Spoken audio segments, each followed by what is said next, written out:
کسریٰ بن Hormuz کے خزانوں کے فتح ہونے کی خبر دینا۔ حضرت عدی بن حاتم رضی اللہ تعالیٰ عنہ کہتے ہیں کہ ہم رسول پاک صلی اللہ علیہ وآلہ وسلم کی مجلس میں حاضر تھے کہ ایک شخص آیا اور اس نے حضور صلی اللہ علیہ وآلہ وسلم سے فاقہ کی شکایت کی۔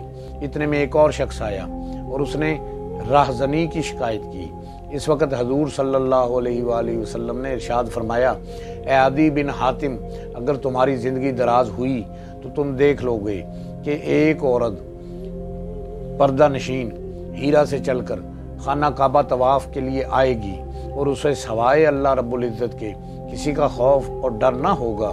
اس وقت میں نے اپنے دل میں سوچا، قبیلہ طے کہ وہ راہزن کہاں جائیں گے جو شہروں کو لوٹتے ہیں۔ پھر حضور نبی کریم صلی اللہ علیہ وآلہ وسلم نے ارشاد فرمایا، اگر تمہاری زندگی دراز ہوئی تو تم دیکھ لو گے کہ کسریٰ کے خزانے کھل جائیں گے اور تم ہی انہیں فتح کرو گے۔ ہم نے عرض کیا، کسریٰ بن ہرمز کے خزانے؟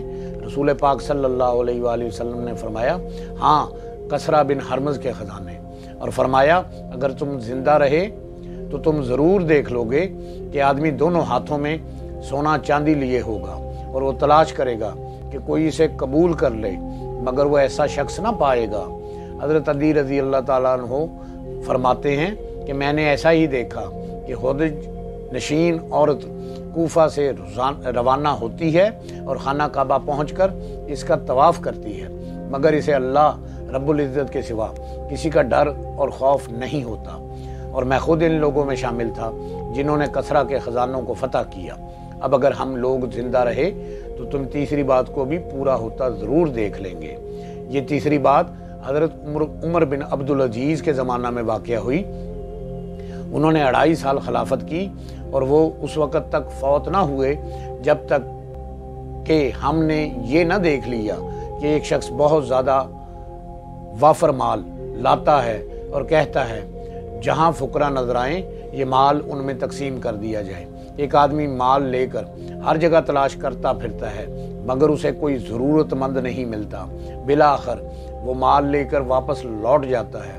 بلا شبہ حضرت عمر بن عبدالعزیز رحمۃ اللہ علیہ کے زمانہ خلافت میں لوگ بہت امیر ہو گئے تھے اور انہوں نے سب کو مالدار کر دیا تھا۔